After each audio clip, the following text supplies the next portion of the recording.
Monday, 13th of December, and as we crawl like crypto cockroaches into the Christmas season, we're keeping things light with a quaintly truncated quick take today.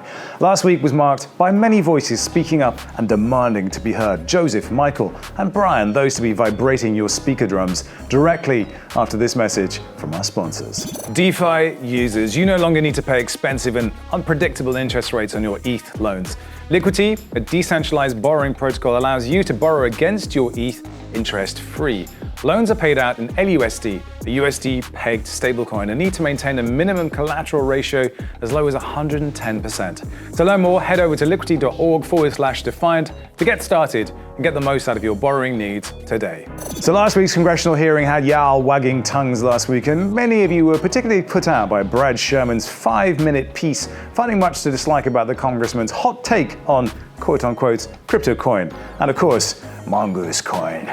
Now, whatever Brad wishes for Christmas, his wish came true as mongoose coin winked into existence. Such is the speed of innovation in crypto. Congress, take note.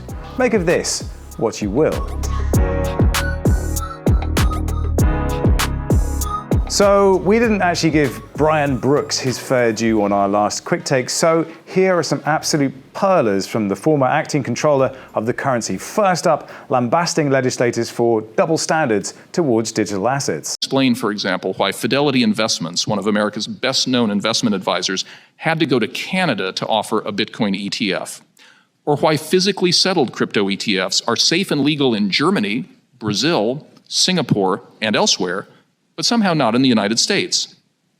Can anyone explain why crypto exchanges, stablecoin issuers, and others can receive e-money licenses to access the payment system in the United Kingdom, but in the United States are reserved exclusively for chartered banks, with the result that the GDP cost of the payment system in the US is roughly 4 times the cost in the UK? For that matter, why is there no clear path for crypto-focused insured depositories chartered in the state of Wyoming to access Federal Reserve payment services like other insured depositories? And Brian went on to single out the cause of this issue in no uncertain terms. Can you say why we can't do that here? Sure. It's because the Securities and Exchange Commission has consistently refused to approve products that other G20 nations have approved. So we're behind the curve? Unquestionably. So given your previous experience running the OCC, I'd love to hear your perspective on where a regulator's authority begins and ends. Remember the joke earlier this year that everything's infrastructure? Well, it seems like Chairman Gensler thinks that everything is a digital asset that he can regulate. The United States has a huge opportunity with crypto, but my fear is that this regulatory state, it's going to crack down on an industry that the regulators, they really don't understand yet, and it's going to force the next generation of financial tech to be created outside of our country.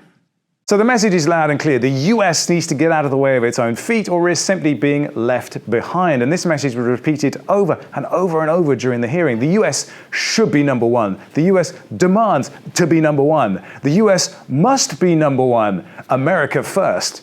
Now here's just a word to our American friends. There is a whole world out there, and it ain't all about you. I wonder, and you kind of alluded to this, it sounds like you're not interested in the United States at all. I wonder if you could tell us why, and maybe that's part of the reason why you're based in Asia to begin with. No, I am Asian. As you can see, I was born in Asia. It's just a question that, when it's fascinating when talking to Americans that they're sort of obsessed with American policy and American regulators and things like that. It's quite possible that in other parts of the world that they have different priorities and different things to pay attention to. What? It's not that I'm not interested in the United States. It's just that I'm interested in the entire world because I'm not from the United States.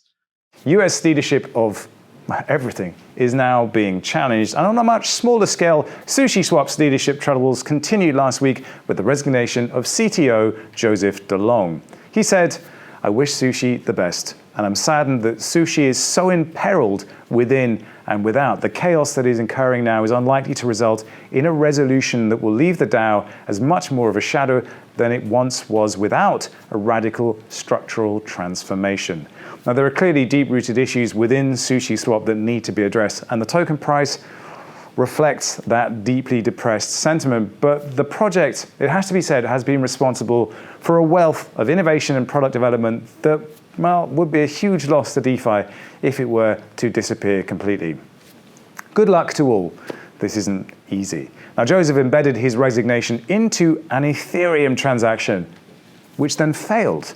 Proof that even a blockchain is capable of irony. And I leave you with this gem from Michael Saylor, who is now so power drunk from his quest to acquire every Bitcoin ever created that he's starting to sound suspiciously like a telemarketer. There's only one useful thing that any of us can do every day when we get up. One thing that matters above all. That one thing is convince someone to convert some other form of property into Bitcoin. Only one useful thing. Well, I'm going to be honest. Eating breakfast, kind of useful. Take the kids to school, also kind of useful. Just, taking a shit. But sure, I'll just convert everything I have into Bitcoin because that is the only useful thing anyone can do once they get up. That means you too. So, if all you want for Christmas is more of the Defiant, then do consider subscribing to the channel. 100,000 subs is beckoning, and you can help us get there. Enjoy the rest of your week. Mongoose to the fucking moon. Seen the future, so I know it's true. Rocket ship still loading up, but not for long. The ship is leaving soon. Let me tell you what you need to do. Buy a bunch and don't cheat it, fool. Guarantee you in a month's time you'll appreciate how your money grew. Shout out to Brad, creating a movement for real, you the man. Mongoose is Congress approved, pretty rad. More than a movement, more than a brand, more than a wave, it's more than a fad. This is our